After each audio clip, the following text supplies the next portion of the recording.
A very good morning to all the students over here.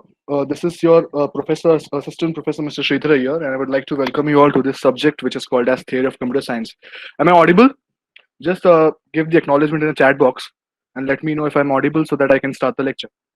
Okay, thank you. Thank you so much. As many of us are interacting for the very first time, so let me quickly introduce myself to you all, and then we can start the session. Okay, so let me share my screen.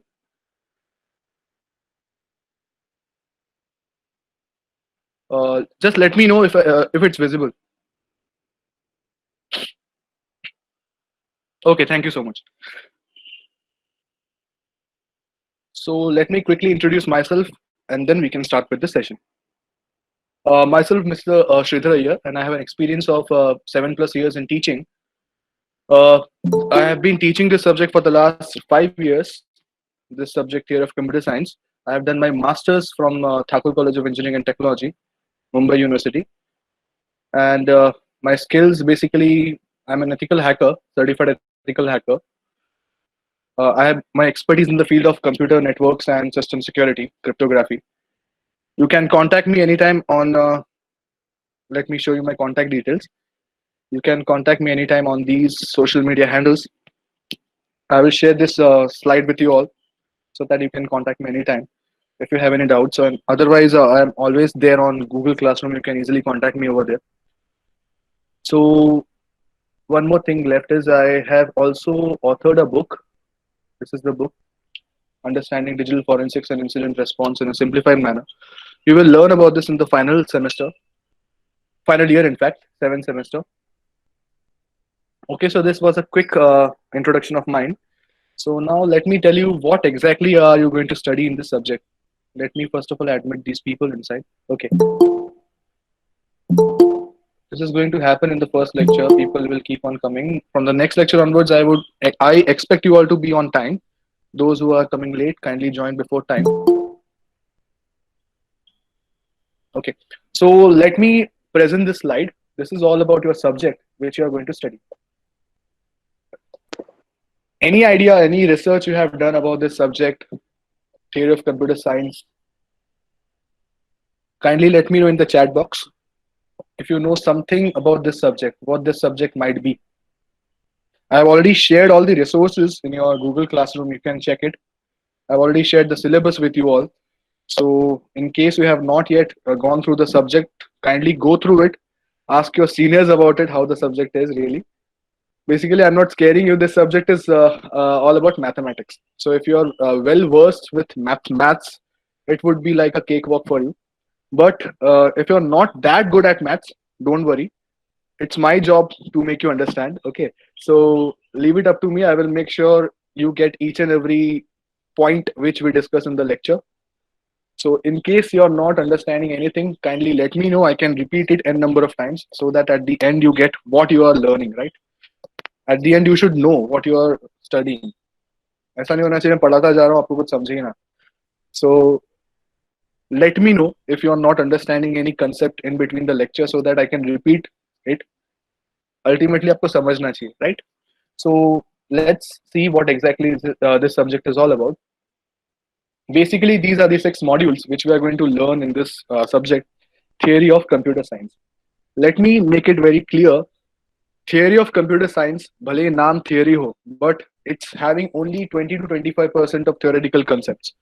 Rest everything is maths. Okay. So like in maths, we get marks for each steps. Here also, the problems are divided into various steps. So you need to complete all those steps and then you will get the marks for each step. Clear? So basically, if you are lagging behind in mathematics, do some practice. Keep practicing your basics. For example, matrix multiplication and all. That might come handy over here.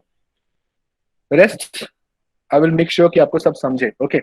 So let's start with this syllabus flow. Then I can start with the very first chapter today. These are the 6 modules which we are going to see. The very first module is basic concepts and finite automata. But before going into that, let me tell you what exactly is this subject all about. This is the Wikipedia definition of this subject. Is my screen visible? Or shall I increase the font?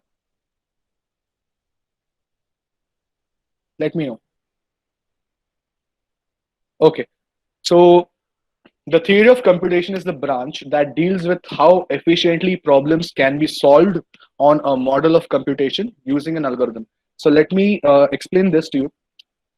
Basically, in this subject, what we are going to study is we are going to learn how we can create certain models of computation or machines, virtual machines, okay, which on an input should give me an output.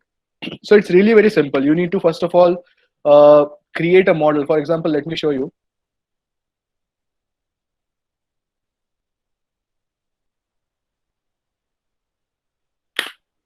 For example, this is a model, okay, and you provide some input to the model. This is a machine, basically a model, whatever you call it. If you provide some input to the model, the machine should provide some kind of an output. Now, what could be this output? For example, you have to decide whether a given input is a prime number or a not.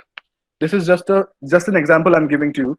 So the machine should be able to distinguish whether the input which I have provided is a prime number or not. So you need to provide some kind of an algorithm also. You have seen what is an algorithm, right, in the previous year. So basically, the machine has two inputs. First of all, the actual inputs, it could be numbers, one, two, three, whatever. And secondly, an algorithm or certain steps, certain rules. So based upon the algorithm and the input the machine receives, it should decide whether the output is a prime number or not. Clear? So in this subject, what we are going to do is we are going to design this machine, which you are seeing over here. So this machine or the model of computation is what we need to design in this subject. Clear? Okay, getting this much? Shall I move ahead?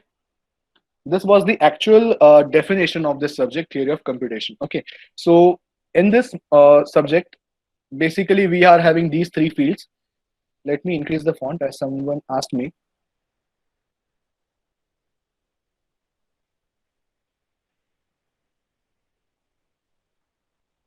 Okay, so basically this field is divided into three major branches: automata theory and formal languages. By the way, the same subject is there in the IT department also with the name automata theory. So basically these are the various branches of this particular subject, which is called as theory of computation. So we are going to learn all these three in detail in this subject in these 6 modules. Okay, so let's start with the very first introduction of this module. For example, let me show you. Let me go through the flow. The very first chapter is all about the basic concepts and finite automata.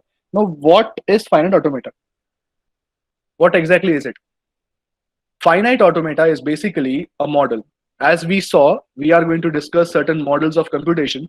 So there are 3 models in this subject: viz, finite automata, push down automata, and Turing machines. I will go into detail in each of these models whenever we come into those chapters. First of all, let me discuss about the basic concepts. If we go into the basic concepts, it's basically consisting of few definitions which we are going to learn today. For example, alphabets, strings, languages, closures. You might have studied the basics of these in your subject discrete mathematics. You might have done what is discrete structures and graph theory. Okay, so let's keep that in mind and then we can move forward ahead. So in the first chapter, we are going to learn the basic concepts, the basic definitions, followed by this model, which is called at finite automata. Okay. Next up, in the second chapter or the second module, we are going to learn about a concept which is called as regular expressions. Okay, kindly let me know if you are having an answer for this. How does Google search engine work? For example, if I enter certain search in the search box, how does it work? Any idea? Kindly let me know in the chat box, or if you are comfortable, you can switch on your mic and let me know. Binary search, okay, SEO, search engine optimization. Harsh, optimization is a totally different thing. I'm asking if I enter something, for example, what is Ferrari? Then how does Google compute the result and show it to us? Google search engine I'm talking about. Page rank algorithm, okay. Crawlers, okay. Santosh, that's a totally different thing. Website which has maximum number of links will be displayed on top. I'm not asking about search engine optimization. I'm basically asking how does the search work? At the background, how does it work? For example, if I search what is Ferrari, how does Google come to know what is Ferrari?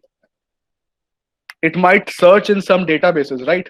And then fetch the result and show it to us. Binary search, okay.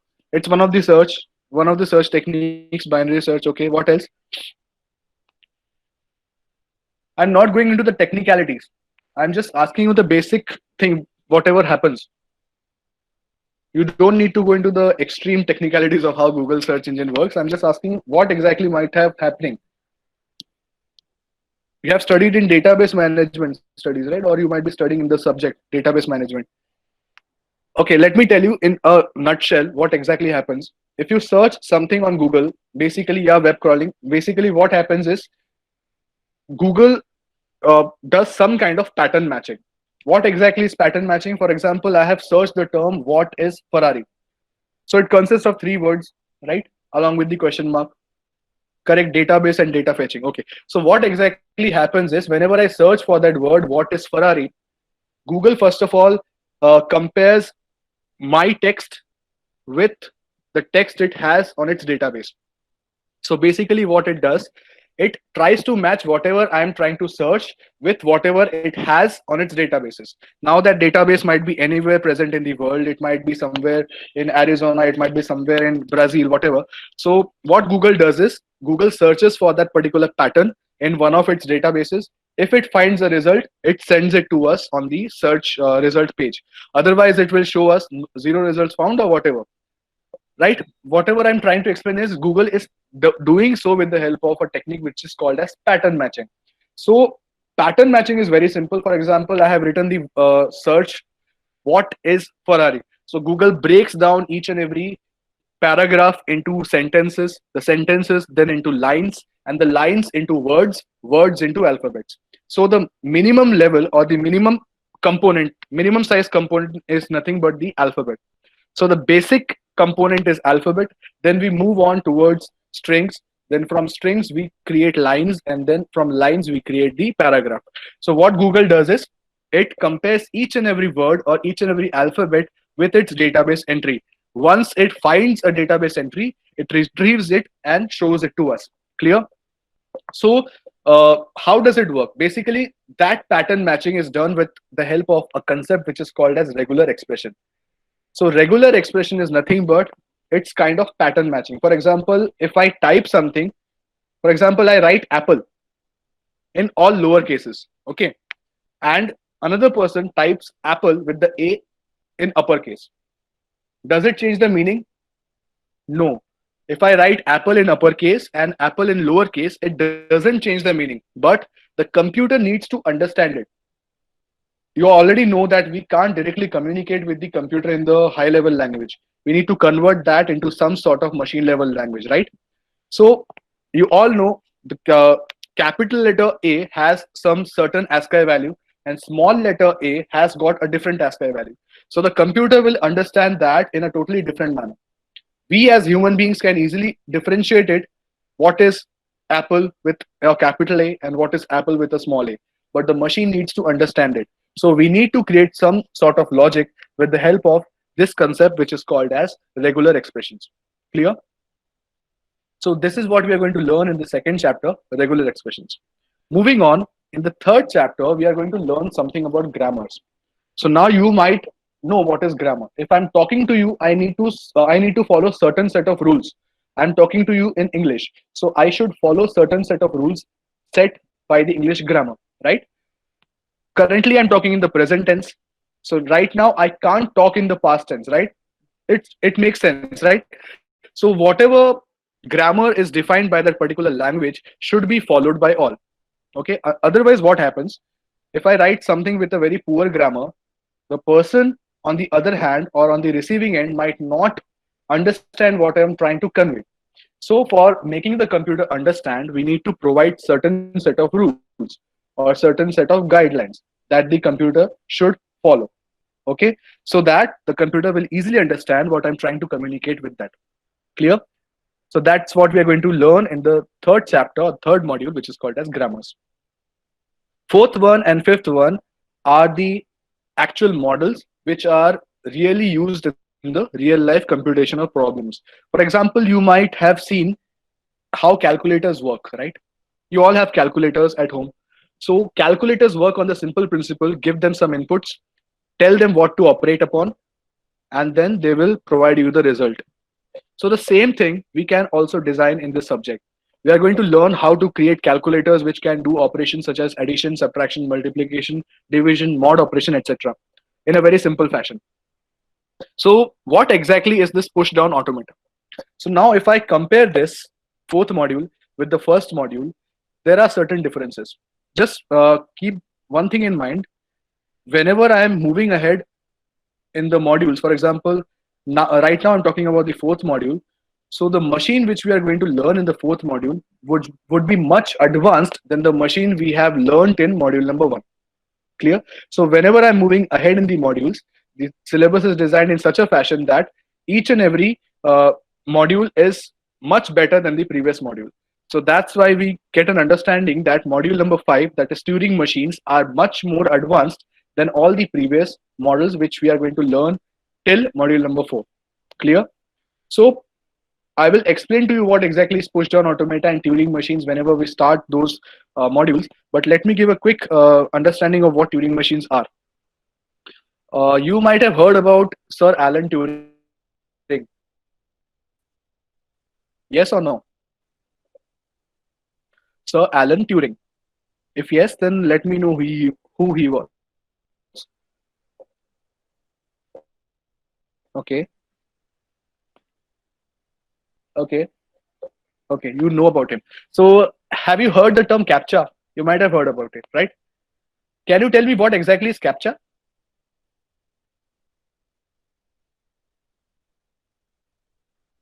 No. Any idea? Turing. Spelling mistake mat karna. It's Alan Turing, not Turing. Many of us make mistake. It's Alan Turing. Loud and clear. Okay. Yeah, CAPTCHA. Yes, Sir Alan Turing invented the computer. Yes, correct. CAPTCHA, first of all, let me tell you the full form of CAPTCHA. It's basically completely automated public Turing test that tells the computers and humans apart. I will repeat it, don't worry. This session is being recorded, so I will send you the recording. Basically, CAPTCHAs are used to differentiate between humans, bots, or humans. So basically, if I'm a bot, I won't be able to pass the test, the CAPTCHA test. If I'm a human, I would be easily available. I would be easily able to pass the test. What exactly CAPTCHA does is, you might have noticed before downloading certain things, Google CAPTCHA pops up. Click on the pictures which are having sidewalks or traffic signals. You might have seen it, right? So basically, the computers are not able to distinguish between those things. It might be possible in the future that computers, with the help of AI and machine learning, are able to differentiate between those. But right now, only humans are able to distinguish between those images. Okay, so that is what we call as a CAPTCHA, which differentiates between a human and a computer. Clear? So this was invented by Sir Alan Turing. Along with that, Sir Alan Turing also designed the modern computers. So whatever modern days computers we are using right now are all basically derived from the logics, or derived from the designs made by Sir Alan Turing. And any problem which is solvable on the Turing machine can be solved on a computer system also. This is the very first derivation he found out, that if any problem is if we can solve any problem on the Turing machine, then we can solve that problem on any damn computer in the world within finite amount of time. So that also tells how crucial this Turing machine is. Because if you can design a Turing machine, then you can design a computer also. So that's what is the importance of this subject, right? In the last module, we are going to study a certain set of problems which even the Turing machine is not able to solve. Okay, you might have heard about the terms NP complete, NP hard in your algorithm subject. Yes or no? Yeah, NP complete, non-deterministic polynomial. or non-deterministic hard problems. So basically, there are certain problems in finite amount of time. Okay. So for those problems, even the Turing machine doesn't have any fixed answer. Problems, and these are the various types of those problems. We are going to study these. These are basically theoretical questions: halting problem, Rice's theorem, and post correspondence problem. We are going to learn about these in detail. So these are the 6 modules which we are going to study in this subject, theory of computer science. If any doubts are there, kindly ask me right now so that I can proceed. Last thing remaining is what is the application of TCS? You might be asking me, why are we studying this subject? Basically, there are 2 reasons. First of all, university has prescribed the syllabus, so we can't do anything. Second thing is we need to have certain understanding of few concepts which might really help us in our for future subjects. For example, machine learning, artificial intelligence, etc. How? Let me show you. The Turing machines can be used for implementation of neural networks. The Turing machine can be used for implementation of robotics applications and also for AI. So if you're planning to make a career in data science, machine learning, etc., this subject is the real foundation for you to do so. Okay. Similarly, these machines, for example, finite automata, can be used in text editors. I had already explained what is pattern matching, right? So you might have got a clear understanding of what exactly is the application of this machine in text editors, spell checking, regular expressions, etc. Apart from this, this particular model is also used in construction of combinational circuits, sequential circuits. You might be knowing XOR operation, DAND operations, OR operations. We can create such operations based upon the machines, which is called as finite automata. Next up, this machine push down automata is basically used for calculating the arithmetic operations, arithmetic expressions.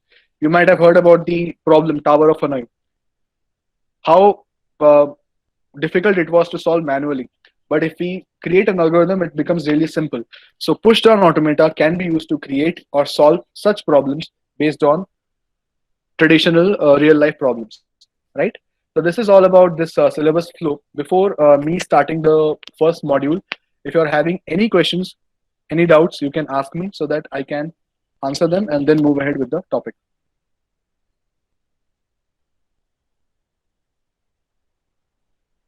Tower of Honor, you might have heard in analysis of algorithms.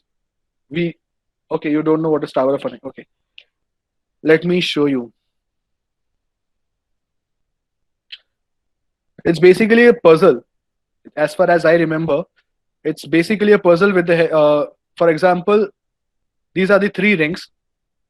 Okay, this is the ideal scenario. Basically, you are having these 3 logs, and you need to get this solution. For example, this is a solution. You need to arrange all these logs or all these pegs in a sequence. कुछ याद आ रहा है अभी? What is Tower of Hanoi? किया होगा तो. Yeah, the ring puzzle, correct. We need to arrange the rings in a certain order so that they are in ascending order. Okay. So initially the ring position might be one ring in each of the towers, and you need to arrange the rings in such a way that the final solution looks something like this: the smallest ring on top and the largest ring on at the bottom. Okay, so this is the Tower of Hanoi problem. We can easily solve it with the help of push-down automata. We'll see how we can do so whenever we start the particular module. So any other questions, or we can start with the topic, the very first chapter. By the way, be ready in between any time. I would pop up the attendance link. You need to answer certain questions and then you will get the attendance. So first of all, let me start with the flow. Otherwise, it would be really late for us. Okay. Okay, so let's start with the first topic. We are starting with module number 1, and these are the basic definitions. Okay. So what exactly is an alphabet? We are starting with this, an alphabet. What exactly is it? Let me read it out. Let me zoom it up. An alphabet is defined as a finite set of input symbols. Any idea what I'm talking about? Finite set of input symbols. Okay. For example, I have already shown it's basically a set of input symbols. The input symbols could be 0, 1, 2. It could be A, B, C. Any sort of input symbols is called as an alphabet. For example, in English, there are 26 letters. So English is a language in which we are having 26 letters in the alphabet. Clear? So each of those letters is nothing but, when we combine them together, it forms an alphabet. So if I write my name, S, R, and I are different alphabets, but when we combine them, they become part of an alphabet. Clear? So S, R, and I are letters, and when we combine them, they form part of an alphabet. Okay. So similarly over here, alphabet is defined by this sigma symbol.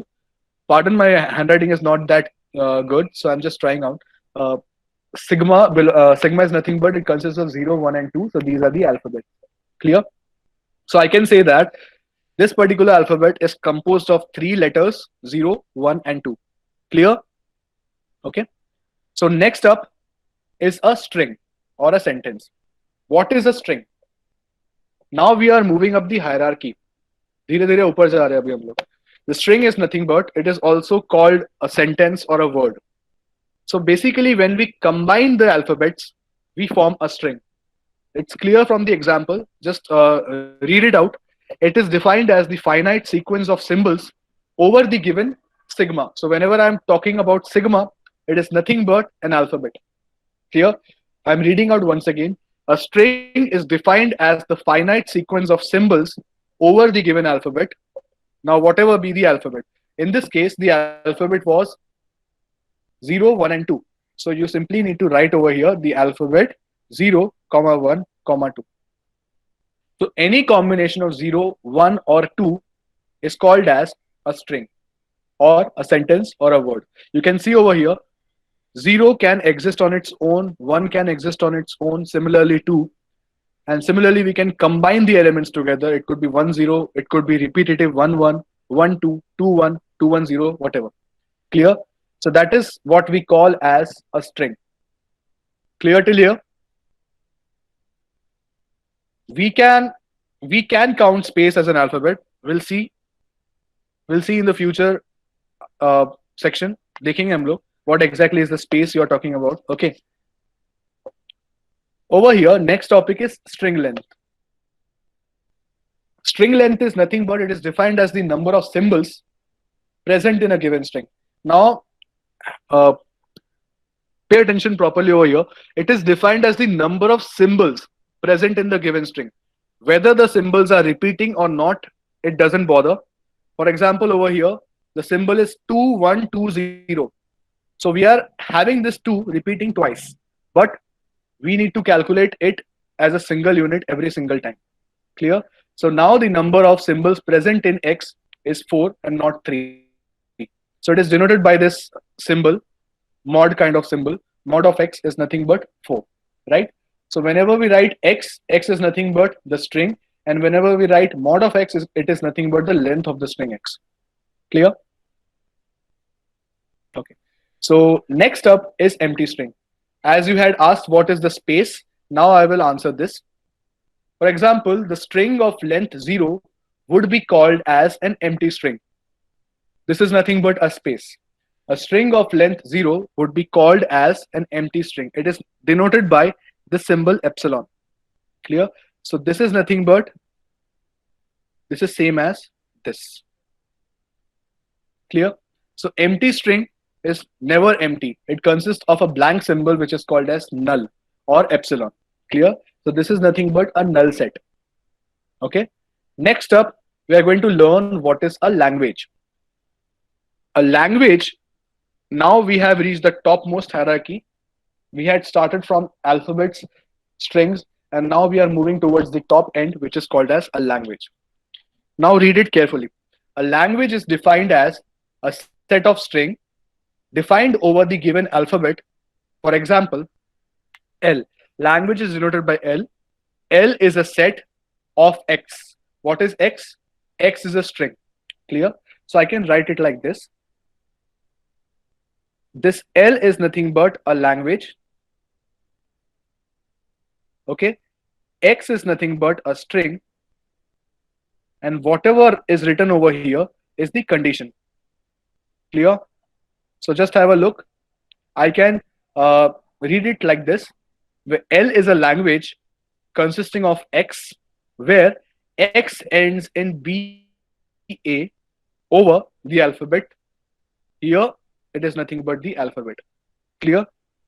So any language consists of these four parts. First of all, the language definition, which is L.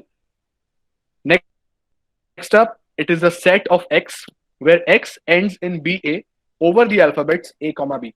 Clear till here? Any doubts till here, you can ask me. Or else we can proceed ahead. Okay.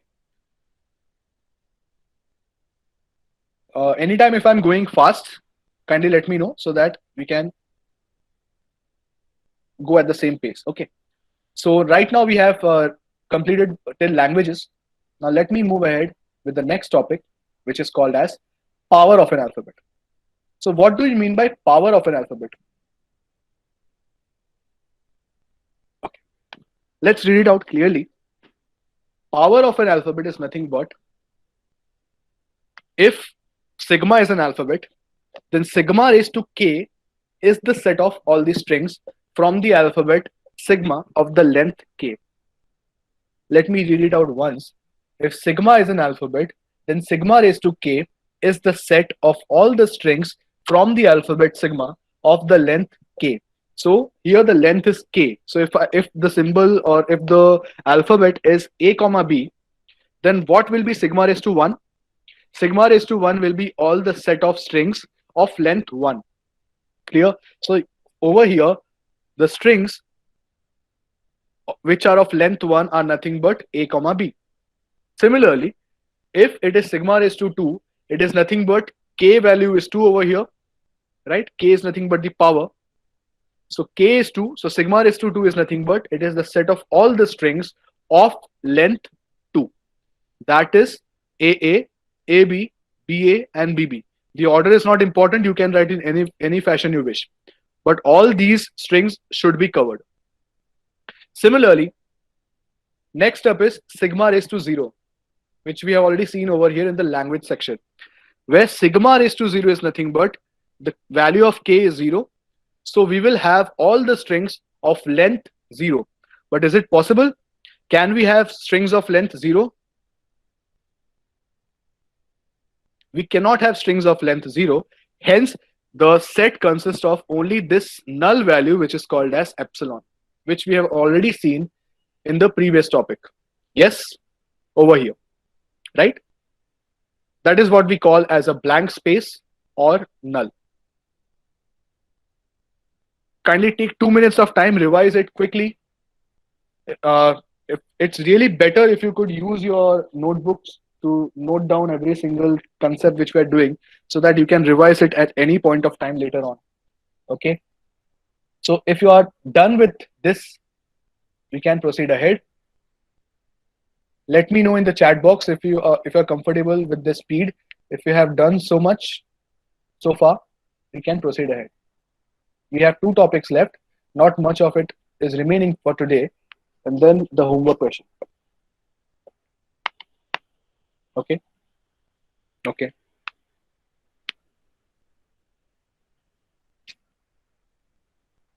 Okay. So let me complete the remaining 2 topics for the day, and then I will give you the question. Okay.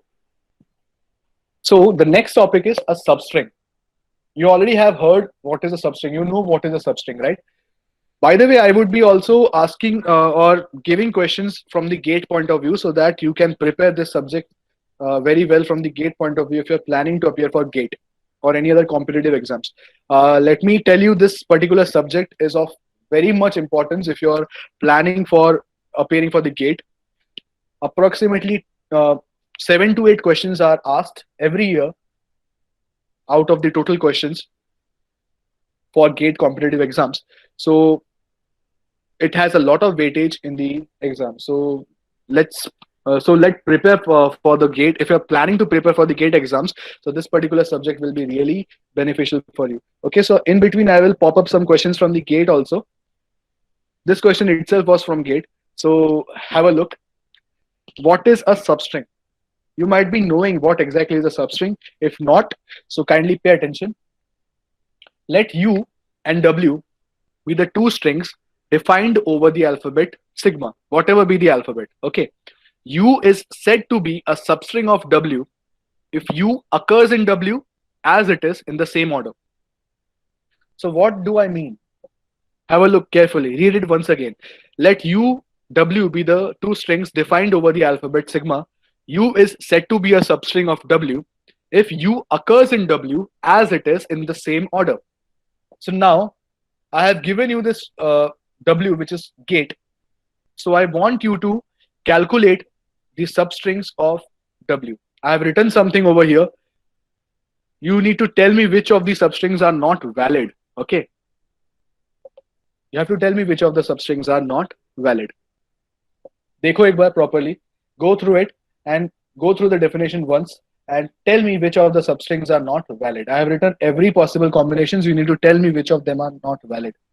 Okay. Why not GAE? Go through it and tell me. GAE, I have missed out? No. Okay, you can add it. If you think GAE could be a substring, you can add into it. I have added whatever I felt. You have to tell me if I'm right or wrong, if any additions are needed. Okay, go through the definition once again properly. What I'm trying to say is go through the definition once again and then create the substrings.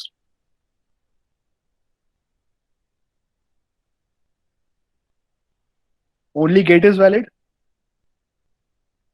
सोचो वापस से. Think upon it clearly once again.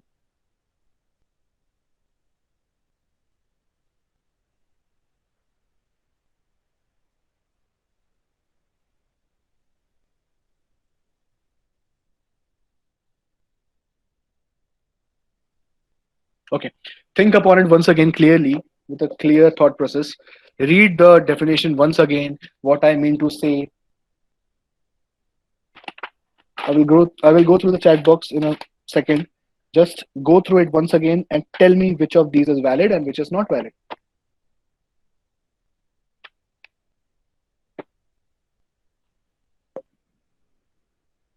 GT is not valid. Okay. G, GA, GAT are valid. Okay. So let me tell you, out of these,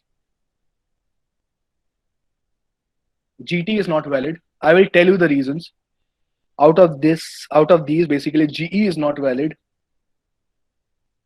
AE is not valid, and GTE is not valid. Anything else? If you think these are correct, ATE is not valid. Okay, correct. That I have written. ATE, no, ATE is valid. Now let me tell you let me describe it how it is obtained, and then you will get a clear understanding. Read the definition once again. It is saying that U should occur in W as it is in the same order. So if I start with all the single letter characters, for example, all the characters with power 0. Power 0 kaun sa hoga? There is only one character, that is null or epsilon. Correct? This is the way you need to solve it. First of all, start with all the strings which are of power 0.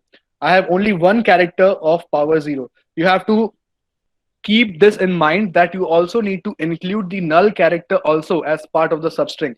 Because if GATE is your string, then it also consists of the null string, as I have already discussed before also, right?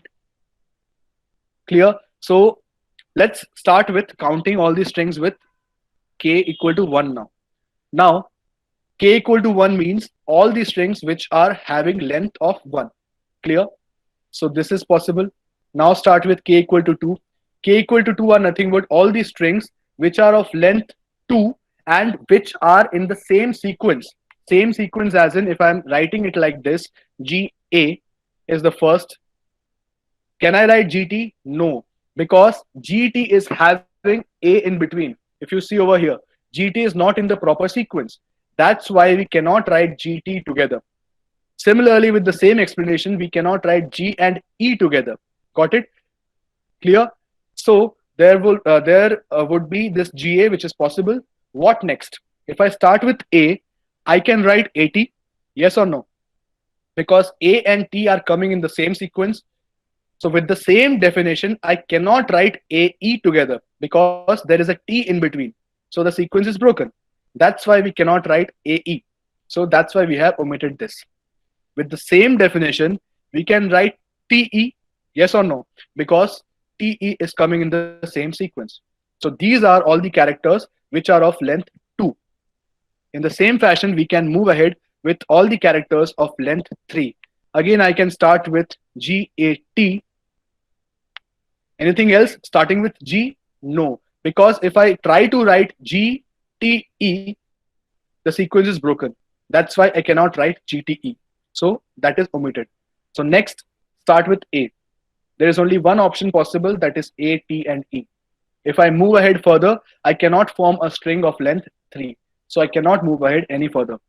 Similarly, the last is K equal to 4. That is the complete word GATE. So now let's count how many of them are there.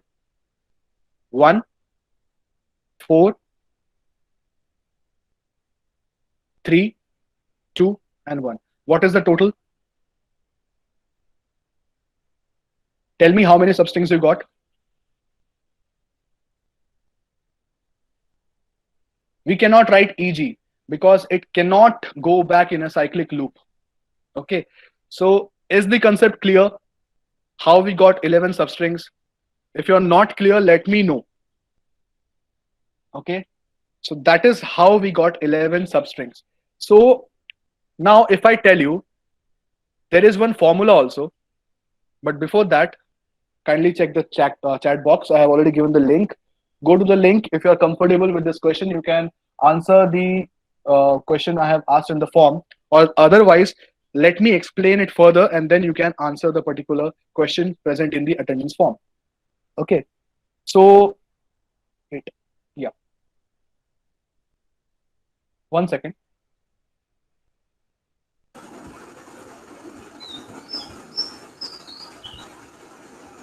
Abhirup, kindly mute your mic.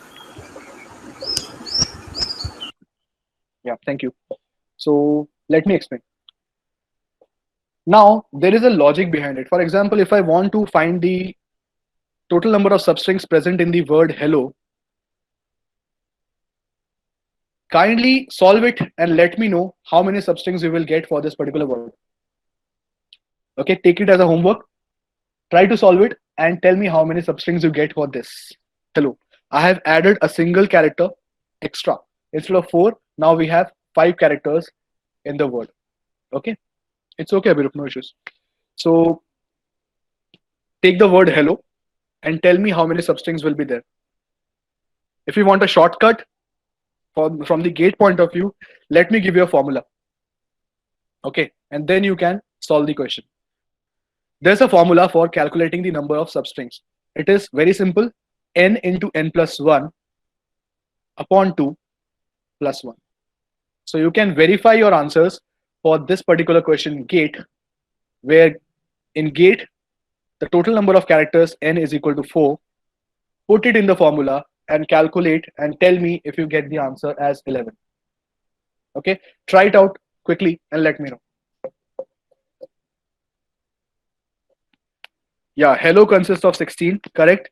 So just verify your answers for this particular string gate and let me know if you put the value of n as 4 in this particular formula, do you get the answer as 11? If yes, then we can proceed ahead. Yes, because it's very simple.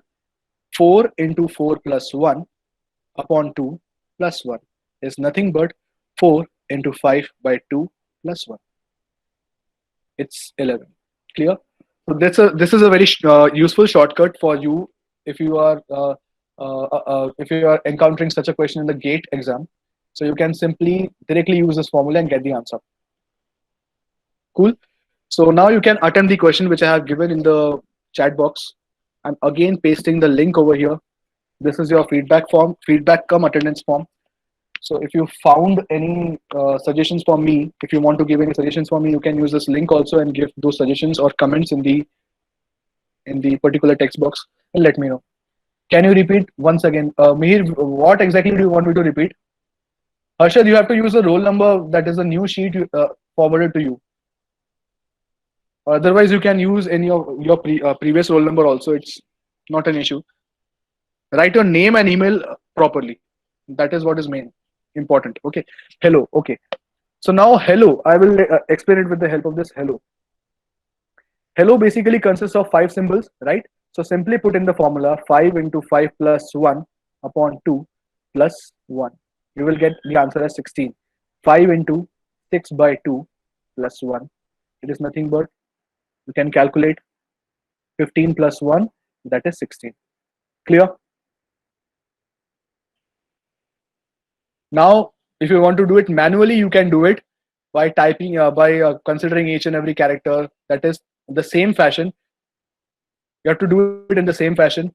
Length 0, length 1, length 2, length 3, length 4, and length 5.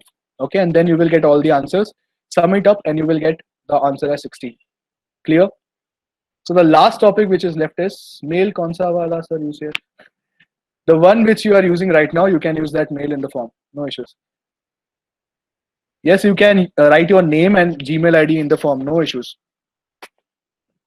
It's just for record purpose. Just type in your name properly, your full name. You can use your previous roll number also, no issues. In the exam, obviously in the exam you need to show it in the expanded format only. You have to do it in this fashion. That's why I'm showing you both the methods for you to verify your answers. You can do it in this fashion and then you can quickly verify your answer with the help of the formula. Okay. Now, last topic for the day. This we have already done.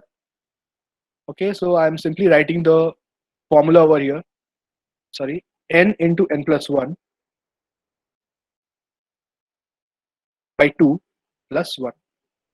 Now, the last topic for the day is substring. There are two types of substrings basically, a trivial substring or a non-trivial substring. Okay, a trivial substring is an improper substring and a non-trivial substring is a proper substring. So what is the difference between these two? The one we saw right now is called as an improper substring. Why an improper substring? Because it also consists of blank, that is null, as well as the complete word itself. You're getting my point? So basically, there were 11 substrings, out of which 2 substrings were one of these and one of these. So this exactly should not be termed as a substring. Why? Because they are the words itself. For example, epsilon is not part of the string. Similarly, gate itself is the word. So that should not be counted as a substring. So we should get rid of these, obviously. You're getting my point? We should get rid of these substrings because these are not required. So instead of 11, we should get 9 substrings, correct? For the word gate. So this is termed as an improper substring. Similarly, if we talk about a proper substring, basically we are getting 11 over here, but the answer that we want is 9 because we need to get rid of these 2 substrings. So that is what we call as a non-trivial or a proper substring. So can you deduce a formula for me for this non-proper substring? This is the last activity for today. If we are having this formula for a improper substring, then what could be the formula for a proper substring? We need to eliminate these 2 extra characters. How can we do so? Correct. N into n plus 1 upon 2 minus 1. Because we want to get rid of the extra 2 characters. Yes, Dhruv, let me explain you once again. Basically, what happens is the substring which we got, what was consisting of these 2 characters also. If you have paid attention properly, you might have seen that it also consists of the substrings of power 0 and substrings of power 4 also, which is not actually a substring. So we want to get rid of these. How to get rid of these? You simply make changes to the formula. Instead of +1, it could be -1. And hence you will get the answer as 11. This is what we call as a proper substring, and this is what we call as an improper substring. Okay, so any question might pop up in the exam, explain what is the difference between proper and improper substring, then you need to answer it using this technique. Clear? So I hope all the doubts are clear till now. I'm once again sending the feedback come attendance form. If you don't have any roll number, kindly mention it as 0 or whatever you wish, but you need to enter a value over there, right? Don't keep it blank because all the fields are compulsory. Can you show the gate example once again? Okay, let me quickly show it once again. This is what we have. This is a word gate. So total number of characters present over here is 4, right? So for calculating all these substrings, we need to calculate all the substrings which are of various lengths. For example, substrings of length 0, substring of length 1, and so on till substring of length 4. So basically a substring has a condition that all the characters should appear in the same sequence. So that's why we can consider GA, but we cannot consider GT. Why? Because G and T are not continuous. It is having a character A in between. Hence, we have omitted the substring GT from our main solution. With the same explanation, we cannot consider GE because we are having A and T in between. So we can only consider characters which are present in the same sequence as the original word. Clear? So I hope this has cleared your doubt. Using the same technique, you can calculate all the other characters and get the answer. Okay, so when I'm asking substrings, it's in general the trivial one, okay, which consists of all the possible options. So if I'm asking you how many substrings are present in the word bullet, you need to answer using the trivial technique only. Non-trivial agar hoga, so I would ask it arbitrarily. I will ask it specifically what is the number of proper substrings. When I'm asking you what are the total number of substrings present in the particular word, I'm asking about the trivial ones. That is the total number of substrings you can get. Okay. So I hope this lecture was informative for you. Kindly fill up the form quickly because you need to go to the next lecture also. So I would wrap it up. Yeah, this is the same form. Just copy it and fill up the attendance within 5 minutes. If you're not having your roll number, you can put in any value, 100, 200, 300, whatever, but don't leave it blank. In the next form, I would simply remove that roll number tab. But in this form, kindly fill it up using any random number more than 200. Otherwise, it would be counted twice. Okay. In hello, L and L is to be counted twice. Yes. Both are separate words. You can't consider L and L together. I've already explained it earlier also. The total count of the characters is 5 in hello. Non-trivial substring is basically if I'm asking you specifically what are the non-trivial substrings, then only you need to answer it using the non-trivial substrings. Otherwise, in general, we only use the trivial substrings only. Anyways, it is just having 2 characters extra. So if you are getting the trivial answer, you can simply subtract 2 from it and get the non-trivial ones. Okay.